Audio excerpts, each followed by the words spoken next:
Hi, I'm Connie Fanders. And I'm Nina McVeigh. And today we're going to continue our binding basics. So we have our binding strips here, and I have cut them 2.5 inches wide. And I cut my binding strips here on the straight of grain. And I usually cut mine on the bias. So you have a choice. You can put it either way. But what's important to know is when you strip your binding pieces together, you don't want to lay them evenly like this and so straight.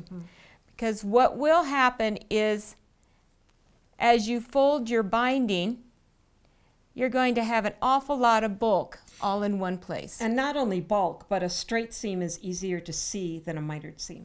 That's true.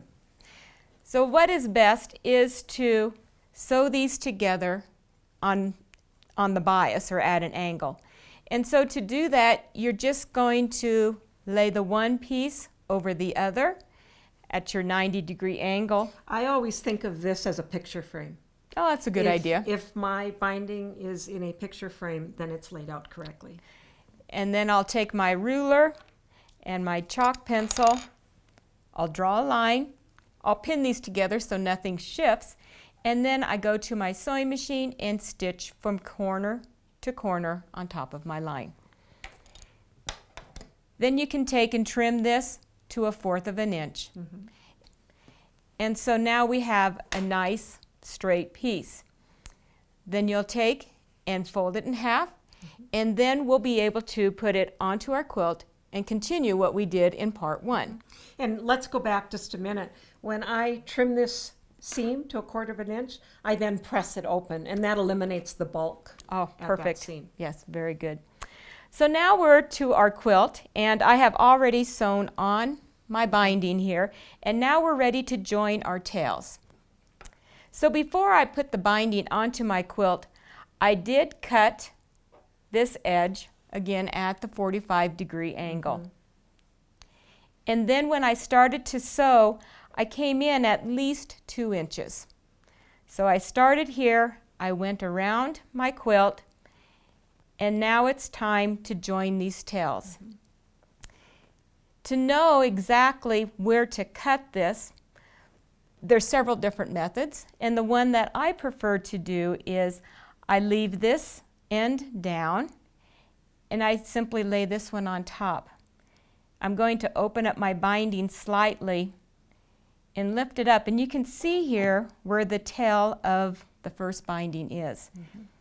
I want to allow 1/2 of an inch. I want to come in 1/2 inch for our 1/4 inch seam allowance. I'm going to lay the back of that binding down, and I'm just going to come and take a little snip in my binding right there where that's 1/2 of an inch in. So this is the bottom layer of the beginning of the binding, and this is the bottom layer of this tail. Correct. Okay. Now, so we've marked the one side. Now let's look at this end. So on the top of the binding, again, I'm going to come in 1/2 of an inch, and now I need to take a snip into the top, up at that 1/2 inch mark, right there. Now I can lay these flat, and I looked for the snips that I made in my fabric, which are here and here. I get my ruler out.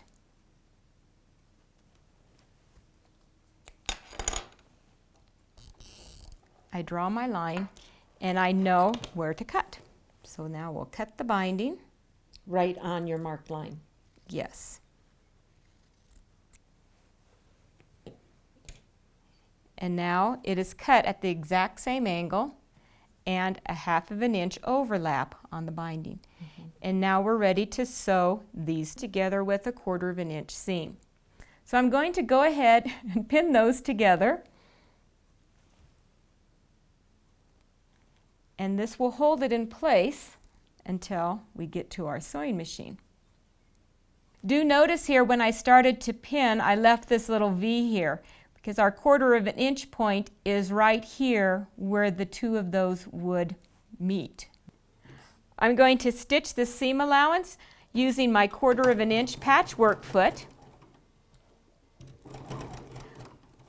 which enables me to get that perfect 1/4 inch seam.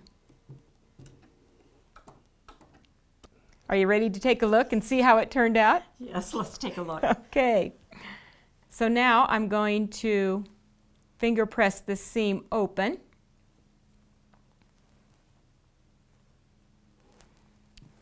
And fold it and look. Perfect. The perfect binding. Again. Again. It's a great way to begin and end a binding with a seam that no one is going to know this is where you started and this is where you ended. That's exactly right. So again, I will finish it by stitching with my walking foot, keeping all of my layers together until it is closed. So we've sewn the opening shut, and now we're ready to flip the binding to the back, hand sew it down, mitering the corners as we go, as we showed in part 1. And here you have the perfect binding. That's right. If you would like to have more information on using the walking foot for perfect binding, visit your local Bernina dealer today.